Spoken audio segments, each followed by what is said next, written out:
Sir এই ওনার উনি তো নিজেও জানে যে বিভিন্ন উনি যে সময়ে সরকার চালিয়েছেন বা বিরোধী দল নেত্রী ছিলেন, ওনার প্রতি অনেকগুলো অন্যায় হয়েছে। যেমন ধরেন বিভিন্ন প্রতিষ্ঠান থেকে উনি টাকা নিয়েছেন, বিভিন্ন ব্যক্তির কাছ থেকে উনি টাকা নিয়েছেন, এমনকি ফ্রিগেট করেও উনি টাকা নিয়েছেন। তো এই ক্ষেত্রে উনি জানেন যে ওনার বিরুদ্ধে যদি সরকার মামলা করে তাহলে সেই মামলায় ওনার জন্য জেতা খুব কষ্টকর হবে। এটা জানা সত্ত্বেও উনি কেন আসলেন দেশে? না, উনি মনে করেন যে আমি এই টিকিট কেনা বা এই কেনা এগুলো আমি কোনো উনি যেটা মনে করেন যে দুর্নীতি করলে ঠিক আছে ফেস করবো, ফেস করে আমি যদি বাইরে থাকি তাহলে তো মনে করবে যে উনি ভয় পাইছে বা উনি চুরি করছে, সেই জন্য দেশে ফিরতেছে না। এইটা হলো ওনার ধারণা। আচ্ছা স্যার, ওই যে কেয়ারটেকার গভর্নমেন্ট আসার আগে চাঁদুরা জোট যেদিন দেশ তারা কেয়ারটেকার গভর্নমেন্টের কাছে ছেড়ে দিলেন, সেই সময় ঘটনায় যে লগি ভুটা নিয়ে দেশে চারিদিক থেকে সমর্থকদের আসতে বললেন, এই জিনিসটা কি একটু মনে করেন না স্যার একটু ভুল হয়ে গিয়েছিল?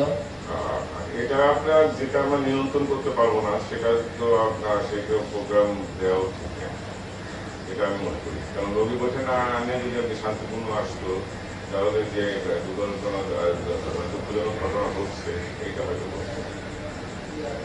স্যার সারা বিশ্বে দেখলো যে এই রোগী বৈঠা দিয়ে জীবন্ত মানুষগুলাকে মেরে ফেলা হয়েছে। এই ব্যাপারে কি স্যার আপনারা নেতৃস্থানীয় নেতারা লিডারকে নেত্রীকে কিছু উপদেশ বা পরে এটার ব্যাপারে একটু দুঃখ প্রকাশ এরকম কোনো কিছু করেছিলেন কি স্যার? হ্যাঁ, নেত্রীকে তো আমরা বলছিলাম যে এই ঘটনাগুলো যদি এই ঘটনাগুলো ঘটলো আমাদের দলের থেকে যদি অনেক কিছু হয়ে থাকে সে ব্যাপারে আমার মনে হয় যে ব্যবস্থা নেওয়া ওদের ঠিক আছে, আমি দেখি। আচ্ছা,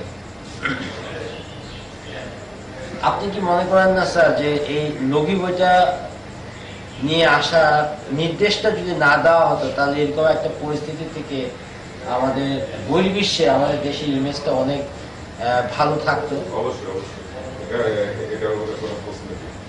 তো স্যার এরকম একটা ডিসিশন নেওয়ার পূর্বে আপনারা কিছু ওনাকে বলেননি স্যার? উনি তো বক্তৃতা রেডি করে আনছেন, উনি বলছেন যে ওই দিনের আজকে এইভাবে মিটিংয়ে বলে দিচ্ছেন বলতে আমাদের জানা ছিল।